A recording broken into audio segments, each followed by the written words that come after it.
Good morning, good afternoon, and good evening to all of our attendees joining us today for this latest Data Science Central webinar. This is Bill Vorhies, your host. I'm the Editorial Director with Data Science Central, and I'm also Chief Data Scientist for Data Magnum. So I'd like to start off our event today by thanking IBM for sponsoring today's event. IBM's a longtime supporter of the Data Science Central community, and we're honored to have them sponsoring our event today. Now, past webinars are available on demand at datasciencecentral.com, and if you haven't had the opportunity to view them, I encourage you to take a look because they provide very useful insight into a wide variety of topics of interest to our data science community. Now, today's webinar is entitled Predictive Forecasting with IBM SPSS Statistics, and that'll be presented by IBM. But before we begin, I'd like to briefly review the format of today's webinar. Today's event will be an hour long. We have two presenters who I'll introduce in just a minute. There'll be 10 to 15 minutes of Q&A following the presentation, and this event is being recorded and will be available on datasciencecentral.com later this afternoon following today's live event. Now, I'd also like to encourage our attendees to provide questions throughout the presentation, as we'll be reviewing and presenting those on your behalf during the Q&A portion of today's event. Well, I'm very pleased to introduce today's speakers, Murali, Prakash, and Mikhail Lakirovich with IBM. Now, Murali is a product manager in the IBM Data Science Marketing team and currently leads the IBM SPSS Statistics product line. You can tell him that he's a data enthusiast by heart. Right from the day he graduated from the University of Glasgow until now, he's been involved in various roles solving problems for real world using analytics. Recognized as a subject matter expert on predictive analytics, he's worked with many clients across many geographies. Now, Mikhail is an offering manager for IBM SPSS Statistics. He holds a master's degree in predictive analytics and an MBA with concentrations in marketing and statistics. Mikhail recently joined the offering management team, coming from the strategy group where he worked on a number of data-driven analytic projects. So Murali, Mikhail, thanks for being with us today. We're looking forward to your presentation. Now, the ability to accurately predict what is likely to happen at a point in the future and build plans and strategies based on that knowledge is essential to an organization's success. But what happens when a forecast is inaccurate? What's the impact on a business, its customers, or its partners? For businesses, the ability to catch even a tiny glimpse of what the future may hold can lead to happy customers, improved efficiency and productivity, and highly successful business decisions. So in today's Data Science Central webinar, we'll learn how time series analysis better enables departments across your organization with actionable, more accurate insights related to the timing of equipment failure, customer offers, and the impact of effects like seasonality. So Murali, with that, I'm going to turn it over to you. You can begin as soon as you're ready to go. All right, thank you so much, Bill, and thank you for those introductions as well. So folks, I would like to welcome you once again for today's webinar on datasciencecentral.com, which is Predictive Forecasting with Time Series Analysis. So quickly, I just wanted to take you to what's the exciting agenda that we have today for you on the session.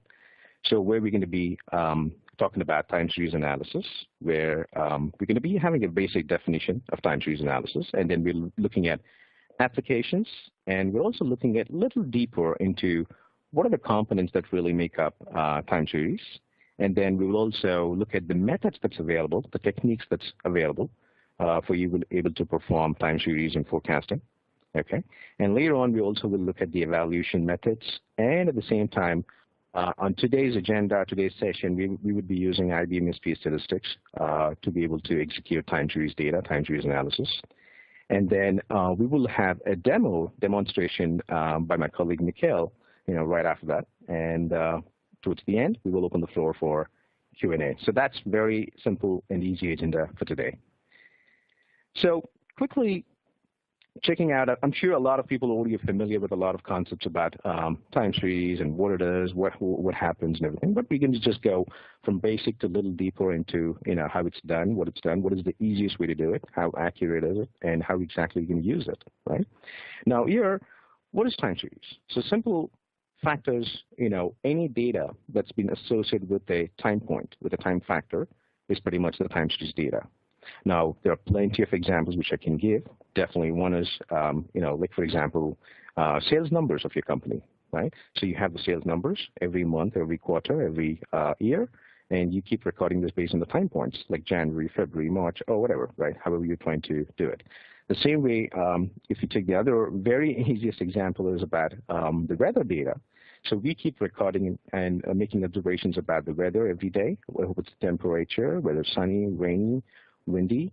At the same time, we also collect these observations and make a forecast for the coming week or next 10 days and looking at, if you want to make any plans based on the weather. Similarly, if you really want to get a little more complex, it's used in almost literally every domain, every industry out there. For example, gas turbines, where they completely record everything, temperatures and everything every second, which is very crucial for them.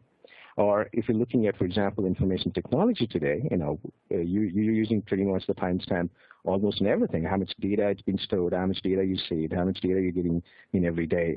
All this really makes sense for you to build that infrastructure that your company needs. So any domain, anything that we're looking at, with the data with associated with timestamp, which is very crucial for today. Now, here's a very simple chart, which basically tells you a story about, the monthly sales of red wine of an Australian winemaker, which basically has all the data, okay, for I think this data is about 12 years data, which is being recorded every month, how's the sales of the red wines going. And this is a very simple sequence chart, once the data is already there, I'm just trying to get a first impression about the data set that I have to see how, what kind of data that I have, what kind of time series data that it is, right? Now, if you're seeing this data on the chart, it's very clear, there's some kind of a pattern there. You see there, there's equally spaced intervals, with peaks along with it, and, there's ups and downs right there, and there's, kind of a trend going along, with an upward trend, increasing trend right across, every year, like every month, every year, the sales is increasing, right? So this is a very simple example of just to understand what your data looks like, just putting on the rows and columns, and at the same time trying to have a visual representation of the data makes even more clear, more visible about what your data set looks like, okay? This is just an example. Now, there are plenty of applications of time series analysis. Obviously, I can't list them everything in just one slide. I mean, tell me a domain, or tell me an industry, an application, or where time series analysis is not used. I mean, obviously there's none, literally, because every industry, every domain, every company, every organization is using time series, to the best possible way, to be able to make decisions, right? Now, what is the main purpose of time series analysis that we're looking at today here, right? It's used to detect patterns in the data so that you can predict or forecast the future value of the time series data, right? And why are we doing that? The reason being very simple, so that we are better prepared, so we could make better decisions about a business, about our companies, about our organization that we have, right? About our data sets. So that's exactly why time series is so crucial today, so that you can actually predict the future pretty well with accurate information. Okay. Now there are tons of applications. I've just listed the common ones which we can be connected on the same page. For example, in finance, we have forecasting growth rates and, interest rates and so forth. I mean, we always read about this in almost every website, every blog, about the finance blogs that we have. And at the same time, if you're looking at, manufacturing, which is a great one for supply chain demand. Today, online retailers and every manufacturing retailers, so many people are using these models, to accurately predict the supply chain demand, how much exactly inventory I should be stocking for next month or next week or next quarter, right? It's the same way if you look at the IT, as I said previously, there is so much of data coming in today. It's been crazy, In 2007, the amount of data that we had for the entire year, it's being generated today in just 1 or 2 days. So that's where, that's the amount of data that we're generating. So obviously we need to build up the infrastructure. We need to accurately predict, how the data is going to explode. So all this can be done using time series analysis, just as an example right there. Okay. Now, quickly jumping into, I wanted to give you a quick snapshot of, the components involved within time series, which is very crucial to know when you're executing a model, when you're working with time series data, which is very, very important that you understand this. And that's what we thought, we could have just a snapshot of, what are the components. I'm not getting into too many details right there, but I just wanted to give you a quick overview of this one. For example, we have 4 components right there: long-term, trend, seasonal effect, cyclical effect, random variation. Now, long-term trend is something where, every kind of data displays some kind of a trend, whether it's an upward trend or, downward trend or increasing trend or, decreasing trend or, you just saw the other example of the Australian winemaker. You saw the data was just going upwards. So we definitely had a clear upward trend right there, right? So that's exactly what the trend. So there could be no trend at all, okay? So that is what we're talking about, the long-term trend right there. Now, seasonal effect. Now, this is another component which is very important, because if you don't predict the seasonal effect, within the data sets that you have, when you're forecasting or when you're predicting your future values, obviously it's going to be wrong if you don't have, necessary seasonal effect adjustments to it, okay? Now, seasonal effect is something where, imagine retail sales. Now, every year, I'm just looking at my numbers, and I see there, every December, the sales are at its highest, it's at the peak. The reason being, it's Christmas, it's vacation period, and a lot of people do shop. And obviously, December usually have the highest sales numbers across the months that we have in a year. Now, that is a seasonal effect. So every year I'm seeing this exactly in December, all my numbers really go up. So there is a seasonal effect to it. So we need to consider that when we're building up a model. Now, same way, cyclical effect. Now, this is something which is not really periodical. It could happen just anytime. For example, we have December, we have the sales, which is at the peak, and in March or April, let's say it comes down. Every year, this happens very similarly. This could be for a lot of reasons, a lot of factors. It could be for example, the economy of the country, economy of the industry, or things could going back, recession, or whatever, right? So the cyclical effect really puts you into that perspective. You need to consider that when you're actually looking at your data sets. If it displays any kind of patterns which has a cyclical effect, you need to be looking into it. Now, apart from all these fluctuations that we have, the one which is the other fluctuations, which we can't put into long-term, seasonal, or cyclical, is pretty much the random variation, which is pretty much the error component that we're going to have in the model, and which is sometimes referred to as white noise.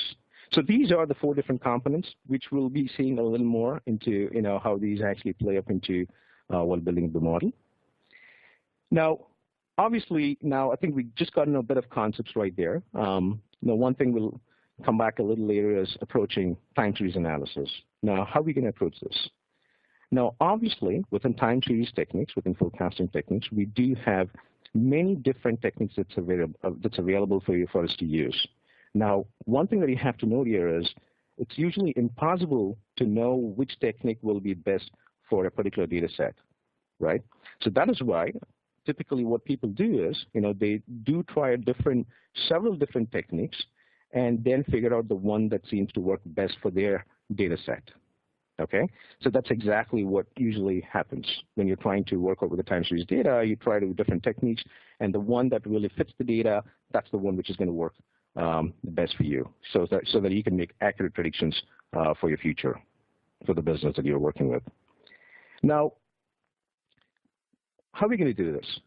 Now, there's always a question, so great, so what are the methods that I can use? What are the techniques I can use? Now, there are so many techniques available. Obviously, it's improved one upon another. And smoothing methods, I'm sure a lot of people would have heard about, smoothing the data set, smoothing methods for time series. Now, within the smoothing methods, basically what we do is we try to reduce the error component, the random variation, which I was talking about earlier in the components. We're trying to reduce the error component. We're trying to reduce the white noise so that we can try and predict the, feature values accurately. Okay, the zero, the random variation or the error component is 0, that's when pretty much your model pretty much looks like it's a best fit. Okay, now within the smoothing methods, we do have something called as moving average. We also do have exponential smoothing. Within exponential smoothing, again, we have single exponential, double exponential. Then we also have Winters and Holtz method, which we use for a lot of forecasting time series techniques that we use. Apart from that, we also have Box-Jenkins ARIMA models. Now, ARIMA, ARIMA models. Now, this is nothing but autoregressive integrated moving average. Okay. Now, this one is basically what the difference between this one, the box thinking and ARIMA models are the ones so typically where, you're trying to give more weightage to a value which is more recent. Okay. You're trying to give more weightage to value from yesterday rather than compared to last year or before that. Okay. So that is why I think it's more of autoregressive and correlations involved here, correlation patterns. So that is. I just wanted to give you a quick snapshot of, what are the different techniques available, how do you do it, and everything. So now you must be wondering, okay, if I'm going to use all these different techniques, I'm trying to figure out which is the best fitting model, obviously it's a lot of time-consuming process. So I'll try to tell you a more easier way, how you can do this as we go along today. And the other thing which I really wanted you to understand from here is, once we have all these different techniques, obviously all these techniques will have some kind of conclusion, some kind of answer, some kind of results where you can evaluate a model, whether you say your model is good or not, right, for the data that you figured just now, okay, or the time series data that you're trying to test it out, right? Now, in this model, what you're trying to do is, we're trying to see if there is, the measures, what we're going to use through the course of this session today is, something like, mean absolute percentage error, max absolute percentage error, some of the statistics we're going to use to really find out if the model is good or not. The smaller the value, the better the fit. Okay, that's how typically it's going to work. So based on these statistics, we're going to figure out if this model is good or not, if this model is better than the other one, and that's how we're going to estimate every different technique based on these different statistics available within time series evaluation methods. Okay, now as we're speaking right here, I just wanted to simply ask you one question right there, which is about, have you used IBM SPSS Statistics subscription anytime before, now, or whenever you've had used it before, right? So I just wanted to answer that question before we continue. The reason why I'm asking is because IBM SPSS Statistics subscription is, a completely new, different offering of IBM SPSS Statistics, which is available on the subscription basis, which we'll talk a little bit more in detail about it a little later. So I just wanted you to answer this question, so before I move on from here. Okay, I'll just give you a couple of seconds before I get there.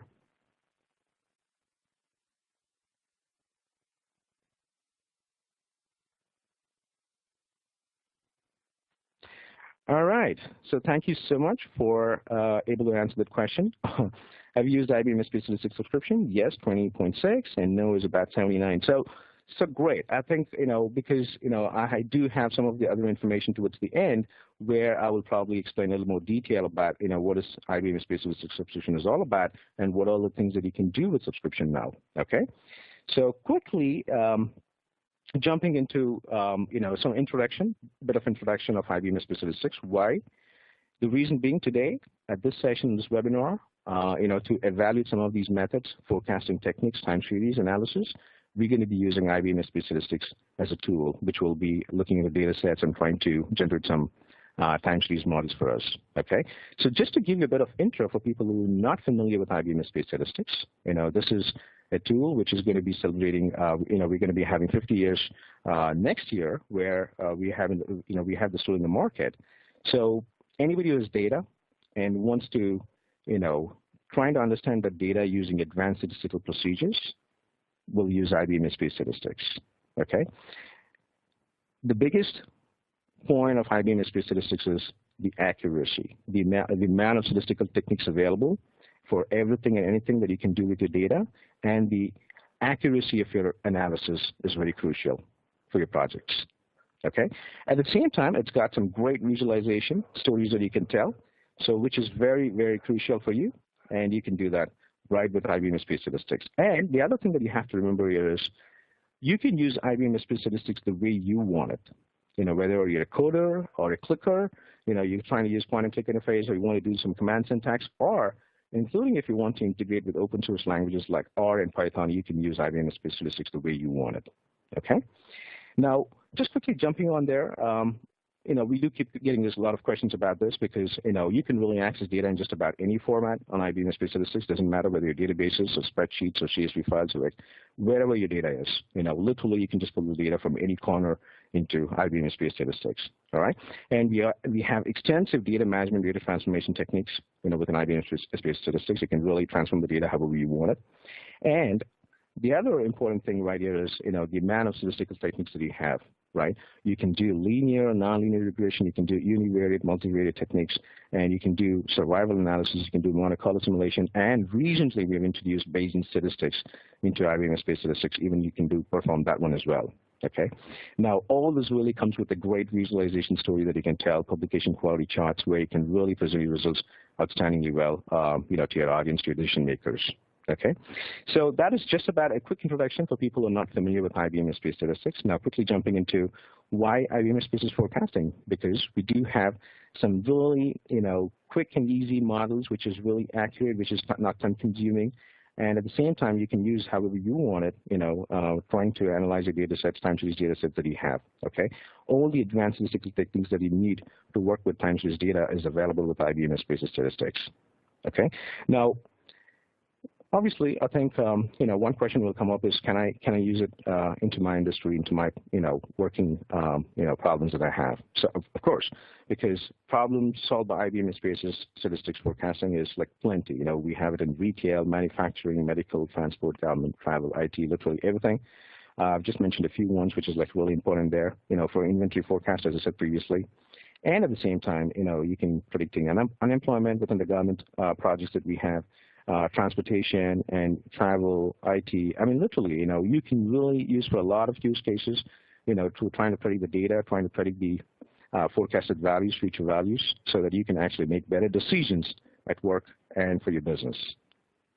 Now, one thing I really want to convey on this slide, or in particular on this session, is, the way you're going to use time series data, time series analysis using IBM Statistics is going to be very much easier, very much, efficient. The reason why I'm saying that is, previously I think I explained you with the techniques that's available, and typically what you do is, if you have to figure out which is the best fitting model, you have to go through several techniques, and based on the techniques, based on the answers of each of these techniques, you will have to choose which is the best fitting model for your data set, and that's typically how it works. Now, with an IBM SPSS Statistics, you do have a special feature called Expert Modeler, right? What it does is the Expert Modeler will automatically, go and perform various different techniques, okay, time series techniques for your data set, and automatically it will choose the best fitting model for your data set. So two things here. One is no wasted time and effort, and the second thing is you're automatically getting the best fitting model for your data set without much of an effort right there, and with accurate information, so that you can use that particular model, so that you can go and build predictions and forecast future values, so you can make really good decisions about the project, about the business that you're working with. Okay, so that's the key takeaway right here. Whether you're a statistician, whether you're not a statistician, whether you're somebody who knows everything around, or somebody who's a coder, somebody a clicker, but still you can just go and use it, just the Expert Modeler, without having any prior knowledge about what techniques are available, but still you will be able to come with an outstanding result, which you can apply for your forecasting models, which you can try and predict your forecasting values based on that particular model. So that's simple and easy it is for you to use working with time series data. Now here's a simple chart which has been produced by using the IBM SPSS Statistics software. So you can see there was the observed values, which is basically the data that we had on time series, and then you had the model that we have used to fit it. So there's a fit values, and there's also on the right hand side right there, you can see there you also have the predicted or forecasted values of the next few months or next year, and how best the model has been fitted to that particular data set. So it's all using Expert Modeler right there. Okay. Now, so quickly moving on, I think I've already told this before. So you can use the command syntax as well, and it doesn't matter whether you're a statistician, as I said before, non-statistician. You can still just go and use the way you want it. And with the Expert Modeler, absolutely your job is so simple. You don't have to really worry about so many different techniques, which is the best one, and I mean, it's just going to be so simple for you to use. Okay. Now, right from here, what I'm going to do is I'm just going to quickly summarize that we've had the data, time series, so many different techniques available. IBM SPSS Statistics will help you to uncover all the patterns of your time series data, be able to predict the future, in pretty much good hands. So right from here, I'll pass it on to my colleague, Mikhail, so that he can actually just walk you through a beautiful demonstration of how these things work together on IBM SPSS Statistics tool. Mikhail, over to you. Thank you, Murali, for this really good presentation. All right, now let's switch gears a little bit and go into SPSS Statistics and do some hands-on time series. So what we're looking right now actually is SPSS Statistics subscription. So it's all the same features as SPSS Statistics version 25, and Murali will talk more about it later after this demo. So let's dive right in, and let's start by pulling a data set. And the data we'll be looking at today actually comes courtesy of a really nice tutorial about cryptocurrency prices, a topic that's really popular lately. So we've actually put together a nice blog post linking with a link to this tutorial should you want to go through it, and did some additional work on the data. We've done some charting using SPSS Statistics and Bayesian statistics, which is a new feature in Stats 25. So here, let's see, I should have the blog somewhere here for us to take a look at it. There's the blog right here. So, and at the end of the webinar, we'll share the links with you as to where to go to read our blog posts, to be part of our community, to get engaged, etc. So it's really quite easy to get the data in and get started. There's several different ways. For the purposes of this demo, let's just open up the folder, grab the file we have right here, and just drop it in. And we have our data. Looks like we have prices for a bunch of currencies right here, as well as the date variable. If we go switch over to the variable view, we can see all the variables listed here, their type, the width, their measure, whether it's a scale, continuous, ordinal, nominal, the role, which plays a role in such techniques and procedures as decision trees, where we're trying to, or regression, where we're trying to predict an outcome. So in that case, we would select a variable as a target. All right. So the first thing we generally want to do with any data before any exercise, whether it's classification or clustering or time series, is explore it. So for our purposes, I'm interested in looking in the Ethereum coin right here. And I know it looks like we have some zeros here, so the prices, it popped up a little bit later. So what I want to do is just deselect the cases where the price for Ethereum is 0. So I'm going to go to Data, select Cases, if Ethereum is greater than 0, and we'll just select these cases. Click on select. Yep. Okay. That should do it. Yep, we can see they're unselected. So let's start by plotting our time series. And we can do it in a couple different ways. First of all, we can do it under Analyze, Forecasting. This is where we're going to have all our time series models, and Sequence Charts. So let's drop the Ethereum coin in variable, date, let's run it. There it is right here. This is our time series. Let's try it also another way, and I want to show you how you can do that using our chart builder, and we'll explore some new features in the chart builder. So we'll go to Graphs, Chart Builder,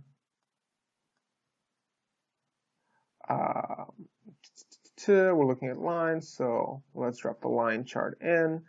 The date goes to the x-axis. Price is going to go here.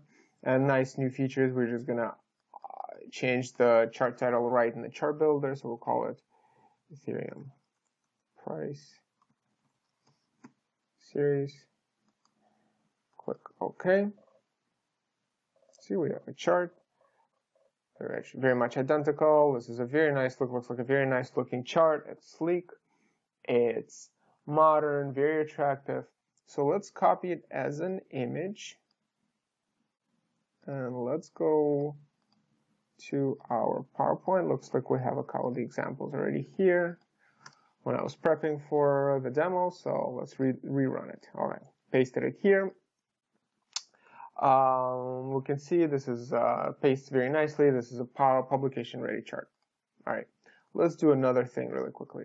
Let's go back to charts, and this time I want to do a histogram. So let's look at the distribution of the prices. Let's reset it, grab the histogram, and price. We'll keep the title as is. Well, maybe there's a nice, it will show a nice new feature. We can change the color right in the chart builder as well. So let's go to chart appearance. Let's make it nice and bright green. There we have our chart. Looks like it's not normally distributed. It's got a pronounced right skew right here. So let's copy, and this time we're going to copy it over as a Microsoft Graphics object. This is a really cool new feature, is the ability to copy as Microsoft Graphics objects. And what we're going to paste is not an image. So let's paste it here. Here's our chart.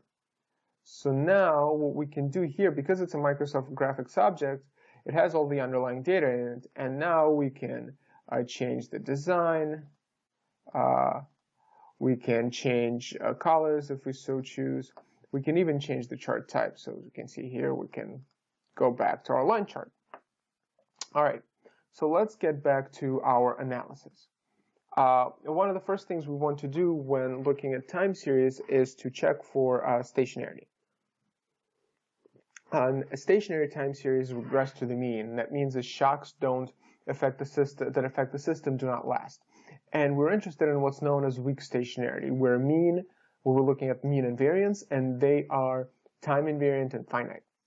So what are the practical applications of that? Well, mean and variance of future data is going to be the same as those of past data, which means that we can use past data to learn about the future. So to check for stationarity, we're going to look at the autocorrelation function plots, ACF plots. And the ACF measures the dependence among observations in a time series, which is a relationship between a given variable and itself over various time intervals or lags. So the autocorrelation at lag k is the correlation of the observations k time units apart. So we also have what's known as the partial autocorrelation function, PACF. And that gives us partial correlation of a time series with its own lagged values, but we're controlling for the values of the time series at all shorter lags. So what we do is we go to Analyze, Forecasting, Autocorrelations. We'll do both autocorrelations and partial correlations, and we'll look at the price. Hit OK. And what we see right here, right away, for the ACF plot is that it's going to take a very long time for it to go to zero, very slow decay. So what this means is this time series is not stationary, which is not surprising. If we go back to the line graph on the time series chart, we'll see the trend, and we'll see kind of how the mean and variance in the data are not constant. So what we can do here is start with first order differencing to try and make our time series stationary. We difference the data by taking the difference between consecutive observations. So SPSS Statistics is going to do that for us, which is really nice. So let's go back to forecasting, analyze, forecasting, autocorrelations. We'll just look at autocorrelations this time. And now we're going to do a difference of 1.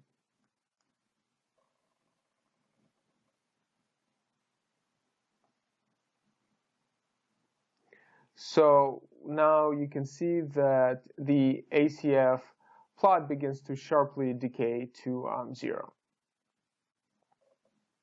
So when we're doing things manually and we are figuring out what model to fit to the data, and we're going to try different models such as an autoregressive model, an AR model, an MA model, which is a moving average, or the ARIMA, the autoregressive integrated moving average. Generally, when figuring out the model and the order of the model, we're going to look at the PACF plots for the AR processes and look where they cut off. and the ACF plots for the MA processes, and look where they cut off. And it can become a pretty cumbersome and lengthy process. So let's skip all of that, and let's just take advantage of SPSS Statistics expert model of functionality and let it select the best model for us.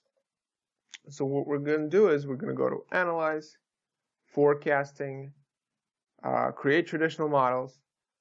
We're going to select our variable. And for the criteria, let's just look at ARIMA models. For statistics, this looks good. Let's look at the mean absolute error. For the plots, I do want to see the forecasts. Well, let's do these as well. And I want to look at the residual autocorrelation and partial autocorrelation plots. Let's see what I'll save. We're going to save our predicted values. We're going to save our noise residuals. And also, we're going to save our model. Oh, here we have previous iteration. So let's just save as a new file. Okay. All right. And we're going to click OK.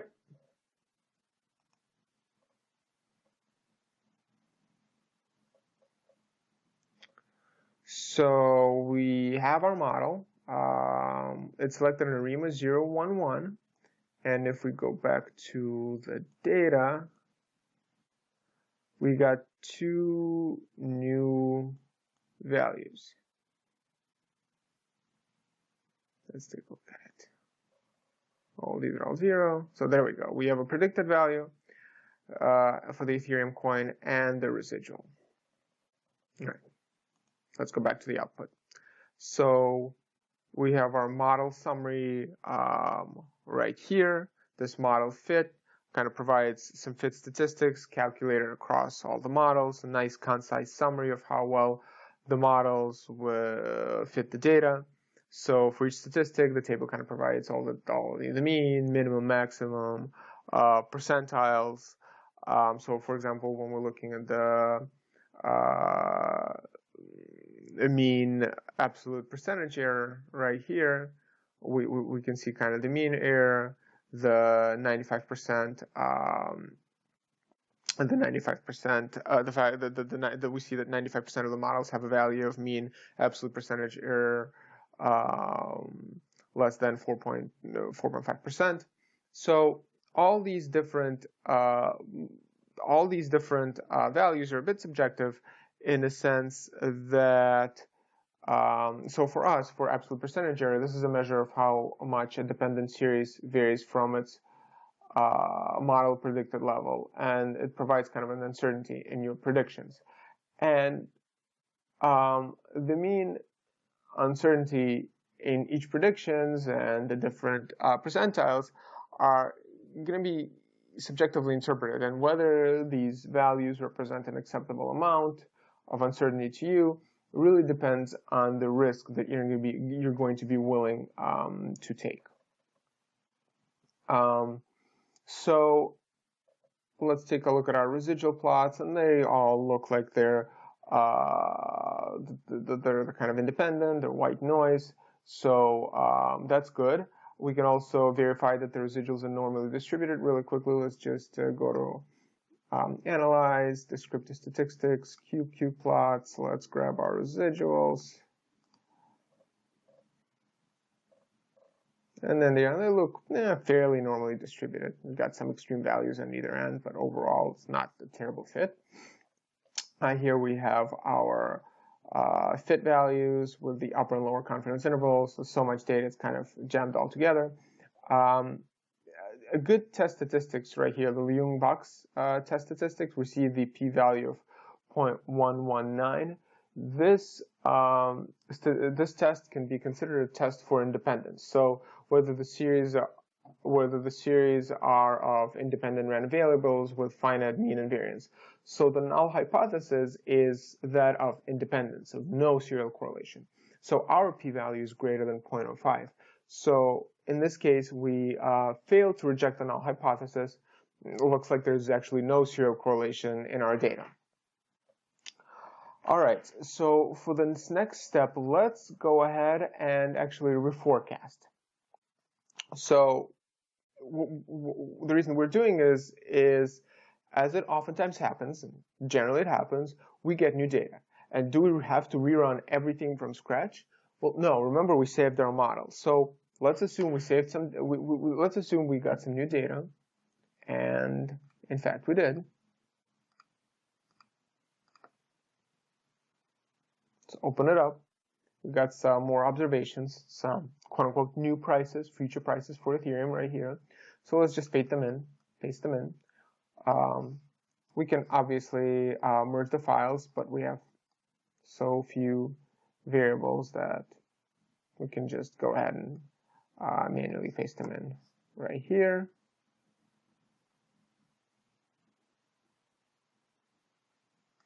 Let's try it again. There we go.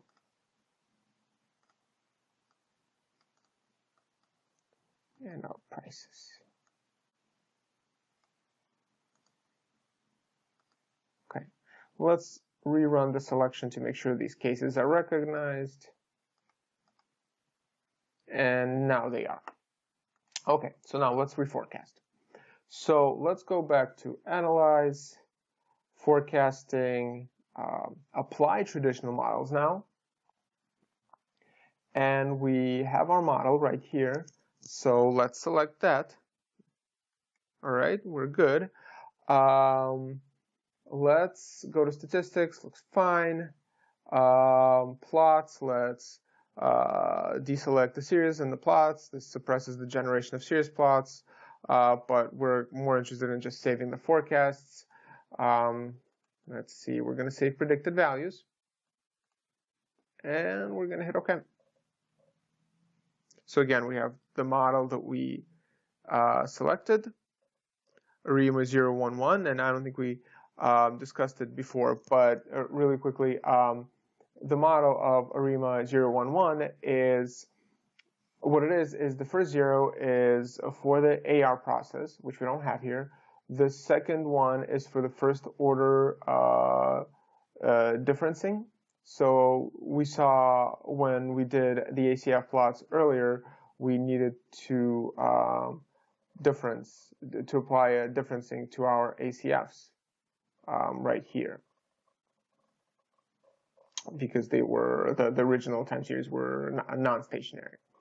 So that's the first, that's the second, this one right here, and then the third one is for the MA process. So we have an MA process with a lag order of 1. So we have a very fast convergence to the mean just within one step. So again, we have our model summary, model statistics, and we should have our forecast variables right here, predicted variables. So looks like the last observation we've predicted at 431. It's compared to 299. Not exactly close. Okay, so in this case, we were looking at prices. But sometimes we want to forecast not prices, but returns. So for average investors, a return of an asset is kind of a complete and a scale-free summary of the investment. And also return series have nice statistical properties, nicer statistical properties than compared to price series. And also we can, oftentimes it's also customary, it's also good practice to take the log, a natural log of the returns, so our data follows the normal distribution. So let's quickly do that in a couple of steps. So we're going to go transform, shift the values. We're going to call it flag, change it to lag. We're good. Now let's compute our return. And in fact, let's just go ahead and skip the step and compute the log return. And it's going to be the log of the price divided by the lag price. Click OK. Should be done. Let's verify we have that. There you go. There it is right here. So let's go to, let's take a look at the histogram. Let's take a look how it's distributed. We have a histogram, so what we can do is just grab log return. Maybe we'll do a different color. And we see it actually does follow a nice normal distribution. It's approximately normal.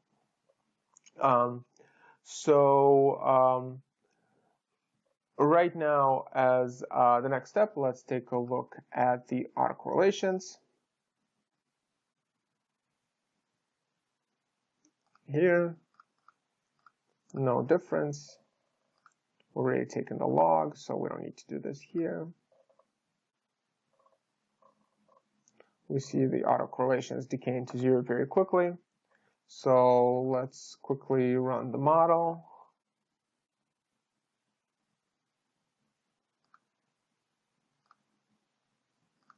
Let's just switch the variables. Now we're going to keep everything as is, and we're going to plot it.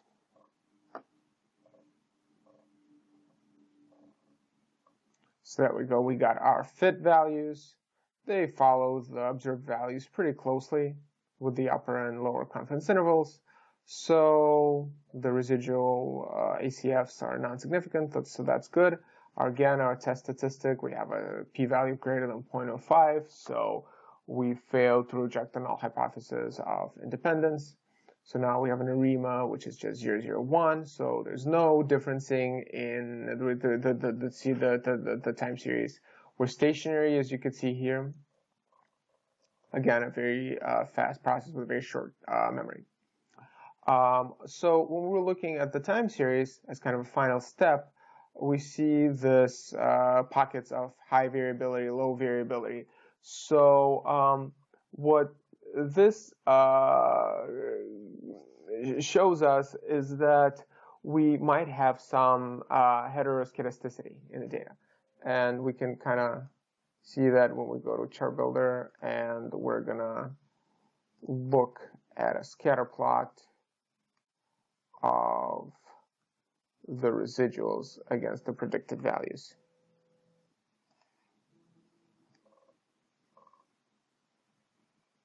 We see there's some distribution of the residuals, but they're actually not too bad. There's no, we see there's no pattern in the residuals, so that's good. But we see they kind of, they don't. There's some clusters, and then the residuals widen and then are more tighter together. Anyway, so in some cases, what we need are models that work with heteroscedasticity, which is non-constant variance, and this is where the extension hub is going to come in. So, as we said earlier, we embrace open source and we encourage our users to contribute to the extension community. So in the extension hub right here, you can find a variety of methods and procedures that are built using Python and R. So what I want to briefly highlight is the Garch models extension. Let's search, there it is, right here. So this model, this time series model account works with non-constant variance. So the shocks of acid returns are not serially correlated, but they show nonlinear dependence.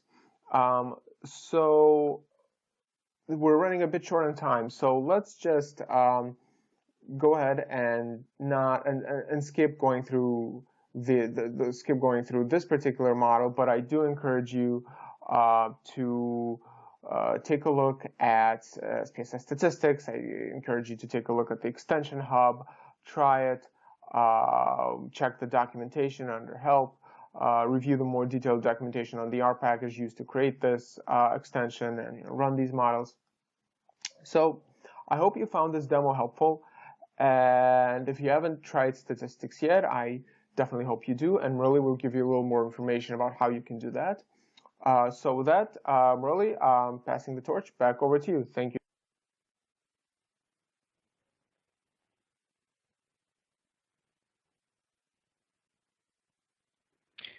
All right, Mikhail, thank you very much for walking us through with that wonderful demonstration of IBM SPSS trying to work with time series data. Great.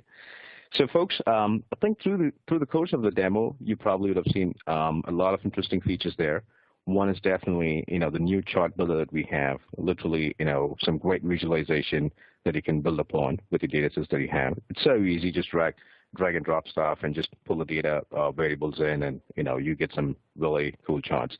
The other thing you'll have probably noticed is also, how you can work with other third-party applications. For example, let's say Microsoft Office, where you can definitely, just copy and paste it as a Microsoft graphic object, and you can still, update everything back in the Microsoft Office as well, right?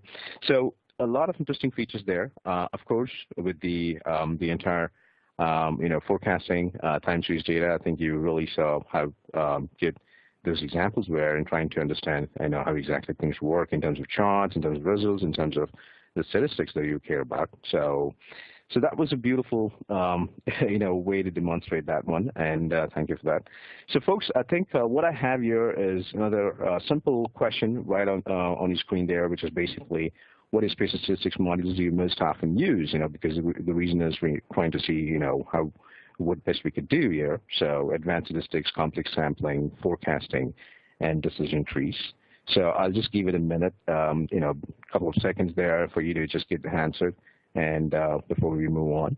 But at the same time, while you're answering that, I really also wanted to take this time to talk about, I know a lot of people said about not use IBM SPSS Statistics subscription. You can try and use it, and it's available for a trial, right? Just about free trial for you to use it. And you can, this is one of the techniques that we've used today in this session, which is about time series data and forecasting. There are plenty of statistical techniques which you can use, everything that you could do with statistics pretty much is available within IBM SPSS Statistics. And at the same time, we also have, Mikhail just walked you through about the extensions that we have, where you can actually use R, Python, programming languages, or, some, those codes back in IBM SPSS Statistics the way you want it, and try to integrate with your work, with your projects, analytical projects that you have. Okay, so just going to be going over the results right up here. So that's great. Advanced Statistics 51, forecasting 32, complex sampling, and decision trees 14.7. So that gives us a bit of idea of what exactly we'll be doing. So thank you for answering that for us. Great. Now, here is just another slide which basically talks about the subscription, because it's so simple. It's easy to buy, easy to manage, easy to license, and you don't have to worry about the versions anymore. That's a very interesting point, because it's always up to date, continuously up to date. So you can, you just need to subscribe and start using it, and it'll be always up to date with all the updates and everything. You don't have to really worry about. And easy to license, easy to manage, because everything is just worked as online. You just need to log in with your user ID and password, IBM ID and password, and simple as that. So it automatically recognizes the subscription, lets you use the software. So as simple as that. So, and also there's some pricing information right there for you to just get to know more. $99 per user per month. So, and there's also some add-ons which I would just walk you through right here. So based on the functionalities on the left-hand side, there are some subscription packaging add-ons available. So base is the actual package that you get. And for today, what we use is forecasting. Obviously, that comes with the add-on, which is forecasting and decision trees add-on that we've used. But in the trial, you get a completely full-featured version. So there is no anything at all. So the complete version of IBM SPSS Statistics, you get it as a trial. So quickly moving on, I think the other interesting news that we have to announce right here today is the future of SPSS Statistics, the new user interface.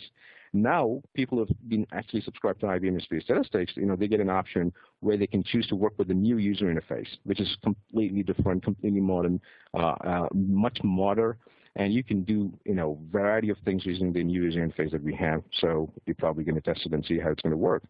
So that is right there, the link. If you want to read more about it, there's a link right there in the slide, so you can click on it and you can get to know more about that particular new feature, which is going to be the future of SPSS Statistics going forward. And definitely, what I would definitely encourage you to do is try IBM SPSS Statistics right away if you're not tried the subscription one.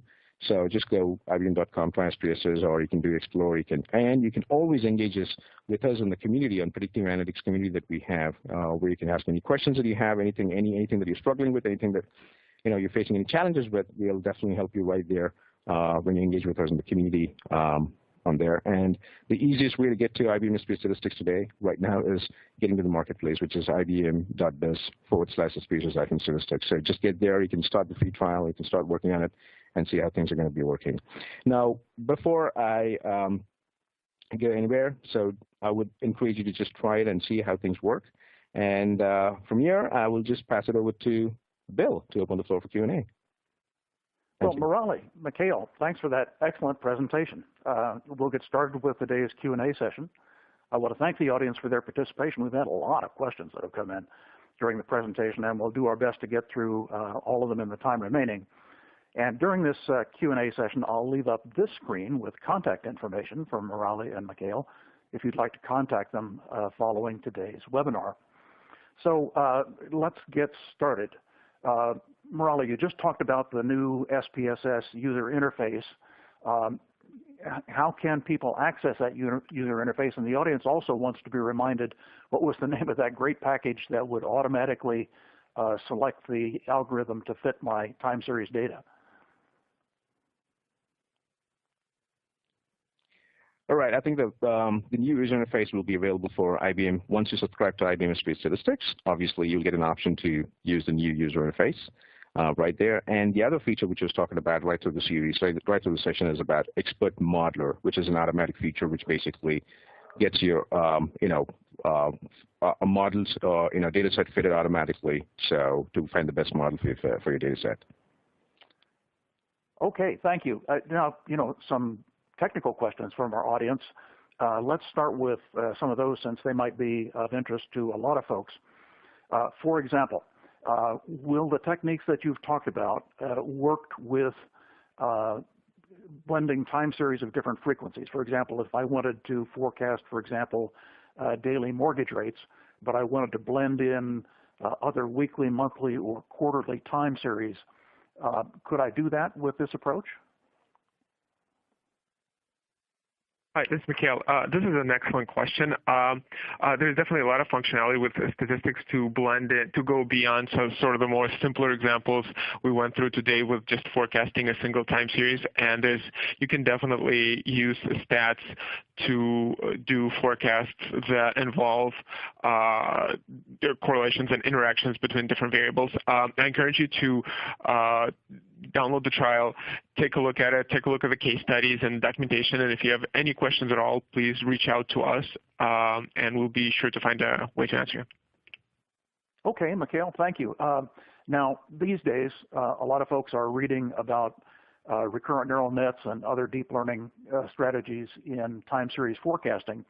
Can you give us some general comments about how many, will the techniques that you've described generally suit what we've got as industrial problems, or will we need to start catching up on the deep learning methods? This is Mikhail again. Another really good question. A little bit out of scope for the purposes of this webinar with regards to neural nets, but please feel free to send an email to me directly. You should have my contact information listed. Send me the question, and I'll be sure to get the right party to answer your question and take a look at your specific situation. Okay. Well, Mikhail, thank you. When we are using these standard techniques in time series data, we frequently have missing data. Are there standard approaches to imputing missing data in time series, or is there just a point at which we should decide that there's so much missing data that these standard techniques won't be effective? I think it's kind of like a lot of things with time series. This is a bit of a subjective question that kind of depends on the type of data that you're using, how confident you're looking to be in your predictions and your forecasts, how granular is the data that you're looking at, how much data you have. If you're using SPSS Statistics, there are methods for helping you impute missing data. You could potentially be looking at such things as kind of the mean over a week if you're looking at daily data. But again, this is going to be very much dependent on how comfortable you are with ambiguity and how confident you want to be with your forecasts and how much data you have. So this is going to be very subject matter specific. Well, Murali, Mikhail, thank you for great answers to some very good questions. And for those of you that asked questions today that weren't answered, we'll be sending all the unanswered questions to Murali, Mikhail, and the IBM team so they can follow up with you today after today's webinar. I have just a few quick announcements. If you would please mark your calendar for November 14th, That's our next Data Science Central webinar, which will be Building a Compelling Argument with Data, to be sponsored by Tableau. Also remember that today's taping will be available for on-demand viewing later today and can be found on the home page of Data Science Central in the Webinar tab located at the top of the page. Well, this brings today's webinar to a close. I'd like to thank our audience for their attendance and thoughtful questions. A special thanks again to IBM for their sponsorship, and particularly for our speakers today, Murali, Prakash, and Mikhail Lakirovich, for their insight into today's topics. This is Bill Vorhies. I'm very pleased to have been your host for today's event. I look forward to seeing you all again on November 14th. Have a great day.